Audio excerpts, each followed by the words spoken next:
Hey guys, and welcome to a bonus episode of the Wednesdays with Watson podcast. First of all, you're listening to this after the season finale of PTSD, Jesus and You. And again, I just want to thank you for your listenership and for the huge milestone that we hit that we will be announcing later.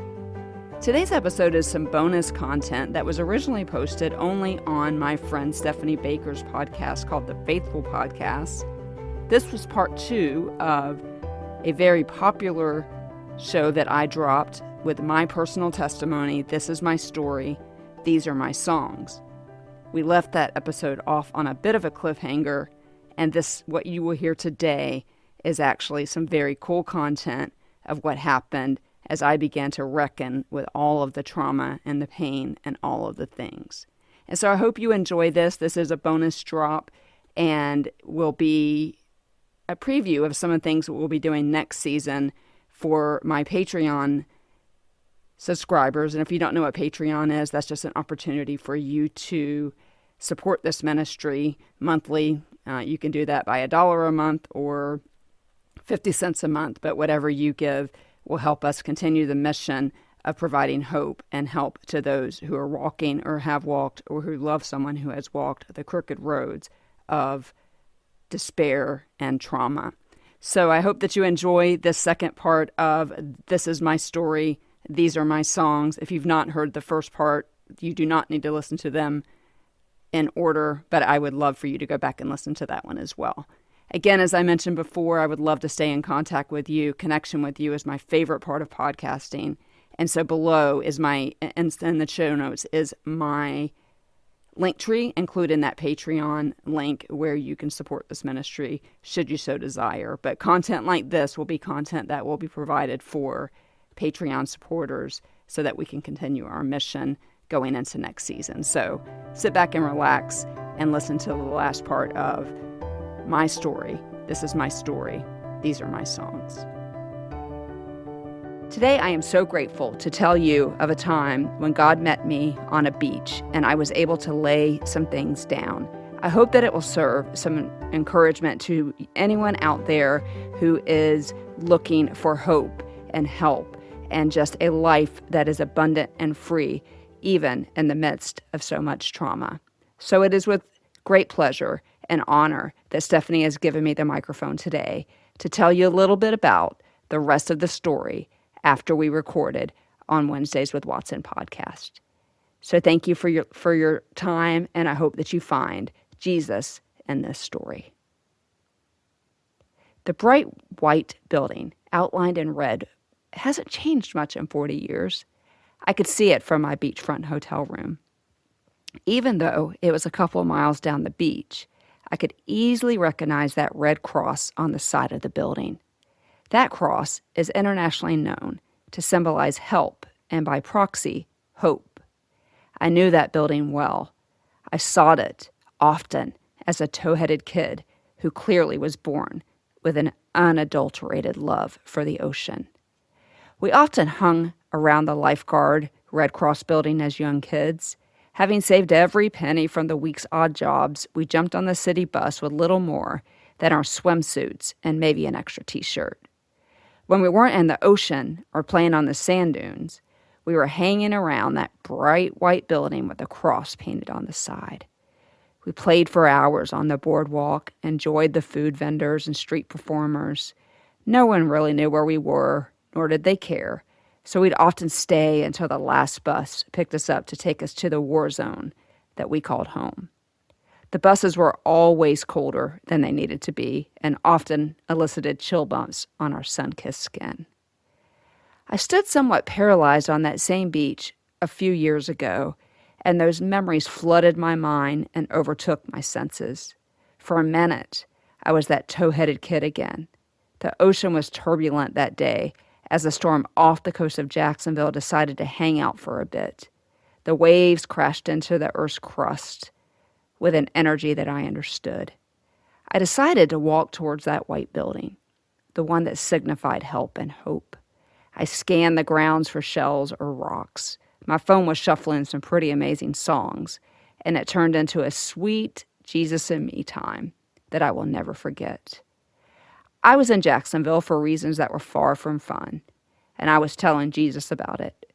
Come Thou Fount shuffled on my phone, and just like every other time I hear that song, I was intrigued about a single lyric. Here I raise my Ebenezer, hither by thy help I come.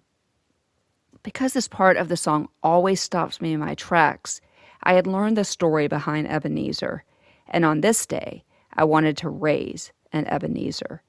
The word, in its original text, means stone of help. I turned the stone around between my fingers. I didn't even remember picking it up, because Jesus and I were having a talk. I continued towards the Red Cross building. I can't be sure if the memories drew me there or the symbolism of that building drew me there. Either way, I was on a mission to get there. I replayed that song and listened intensely to that lyric. I knelt down and wrote victory and the same with my rock, took a picture, and left my stone there. I was determined to leave some other things on the beach that day. I needed to. And so I raised my Ebenezer and thank God for the victory that He has given me over armies of darkness, groups of trauma, and multiple health issues. God, in His kindness and sovereignty, healed my brain enough for me to face and win battles and wars. Because you see, trauma is stubborn, it is greedy, and it will, left unchecked, absolutely destroy its tenant. I fully understand what a miracle my life is. I wanted to leave my mom on the beach that day and all the trauma that she caused. I thought of her a lot on that Jesus and Me walk. I remembered seeing a picture of her and my sister Libby sitting somewhere where I was walking. I wanted to leave my abusive ex-husband on the beach that day. I had so many memories with him out there. Those memories reminded me that he wasn't all bad, and neither was my marriage. And so I kept walking, and the building of help and hope got closer. And so did real hope, as I just begged Jesus to take all those things from my heart and from my mind and truly give me victory. I begged Him to help me. I had been trying to wish my trauma away. Trauma doesn't go away because we want it to leave, and the body keeps the score. And this is why I was in Jacksonville in the first place. My body had kept impeccable score over the years. By the time I made it to that Red Cross building, quiet tears dripped, and I remember that little kid escaping the life of pain, running on the boardwalk and hanging around that bright white building with a cross on the side. On this day, that grown-up little girl was walking on the beach in search of some help and some hope. The bright cross stared back at me, and I wanted to kneel in front of it and lay it all down there, because it had ceased to be a symbol of the American Red Cross and reminded me of the wooden cross where they killed my Jesus. He gave His life for me so that I could have victories like I was having at that moment. On my way back, I realized I never picked up my Ebenezer after I took the picture. I fully expected the ocean to have devoured it, and that would have kind of been perfect, actually. A new song shuffled on my phone.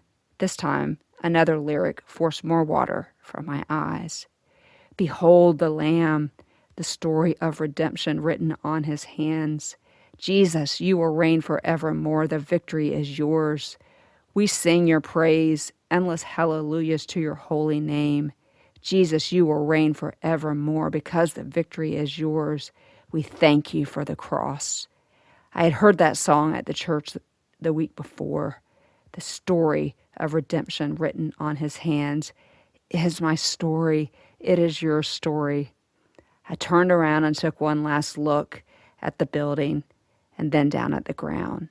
And there it was, the rock I had used to proclaim victory, and the sand sat exactly where I left it. My heart burst with gratitude that Jesus always has been and will continue to be my stone of help, and nothing could separate me from the love of the cross. It is my hope that listeners will find hope in the power of the cross. It is my hope that listeners would find hope in trauma, hope in pain, hope when we know where our help comes from. I am so grateful to Stephanie and the Faithful Podcast for this platform, and it is my desire that today, wherever you are, that you will know that redemption is written on the hands of the one who died for you, because we do not serve a high priest who is unfamiliar with our sufferings. My name is Amy Watson, and I am a precious daughter of the Most High God. I should not be here, and I understand that responsibility. And so my heart is stirred by a noble theme. As I recite verses for my King, may my tongue be the pen of a skillful writer. Jesus loves you guys, and if you need to know how to have a personal relationship with him so that you can find hope in unimaginable pain, please reach out. Again, thank you so much for your time, because I know that it's not something we're making more of.